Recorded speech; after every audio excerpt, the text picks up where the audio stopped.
भारत के बारे में ये प्रचार बरसों से होता आया है। भारत कृषि प्रधान देश है।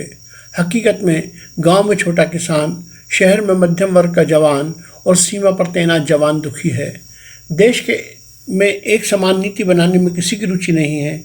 देश के प्रत्येक वोट बैंक की बेचारगी को उभार कर घोषणाओं की मरीचिका दिखाते दलों का निशाना इन दिनों किसान है।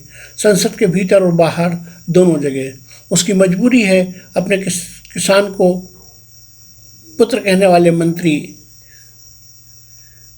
मुख्यमंत्री, सांसद, विधायक सब हैं, पर कोई उसके दर्द को नहीं पूछता। पूरे देश में खेती बाड़ी और किसानों की चुनौतियां और सफलताएं लगभग एक जैसी हैं। 1967-66 की हरित क्रांति हो या 1973-74 की अनाज की भंडारण क्रांति के केंद्र में किसान था। आज भी किसान का अकुशल भंडारण, आधे अधूरे दाम, मंडियों से तोलने में गड़बड़ी, भुगतान में हेराफेरी, देरी और मंडियों में शुरू नेताओं की राजनीति के आगे परास्त है।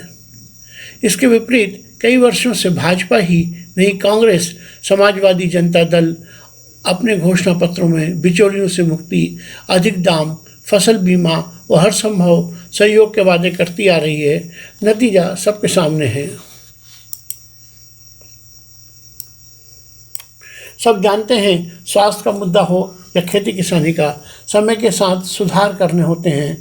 अनाज की खुली बिक्री, खरीद, अधिकतम मूल्यों के प्रावधान के लिए पहले अध्यादेश और अब संसद से स्वीकृति के बाद आने वाले महीनों में कुछ और सुधार की आवश्यकता हो सकती है।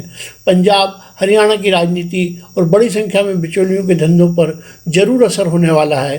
कहते हैं अधिकांश राज्यों के किसानों को अंततोगत्वा बड़ा लाभ होने वाला है। प्रधानमंत्री मोदी, कृषि मंत्री नरेंद्र सिंह तोमर ने घोषणा कर दी है कि सरकार द्वारा न्यूनतम मूल्यों पर खरीद निरंतर होती रहेगी। खाद्य निगम गेहूं और धान तथा नेफेड दलहन और तिलहन की खरीद करते रहेंगे। सवाल ये है कि किसान केवल सरकारों पर ही निर्भर क्यों रहे? वह इलाके की मंडी की मेहरबानी पर क्यों रहे? वो अपनी फसल का मनचाहा दाम क्यों ना ले? आज अनाज लाने ले जाने के विरोध में हमारे नेता चिंता जता रहे हैं कि किसानों के साथ अनुबंध करने वाले बड़े व्यापारी या कंपनी उन्हें ठग लेंगी। ऐसा माहौल बनाया जा रहा है। यह भी अनुमान जताया जा रहा है कि बड़े व्यापारी शुरू में अधिक कीमत दें और बाद में कीमत कम देने लगें।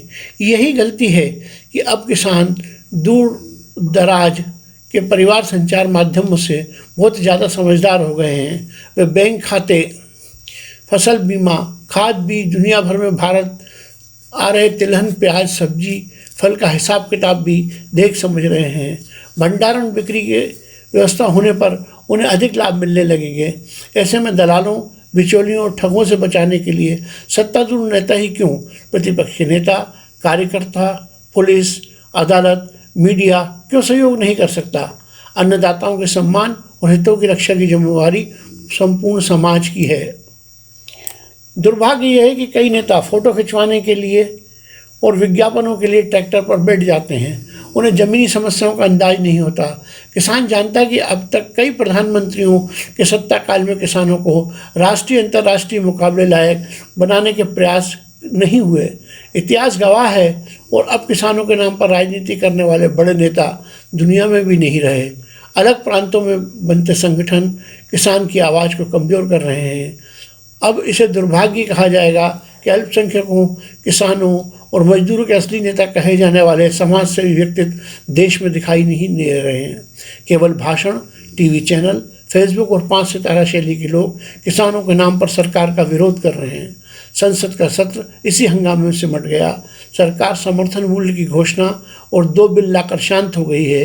विपक्ष शोर शराबे और धरने को अपना पावन कर्तव्य मान रस्म अदायगी कर चुका है। जिस किसान और किसानी के नाम पर ये सब हो रहा है, उससे हाल पूछने की किसी को फुर्सत ही नहीं है।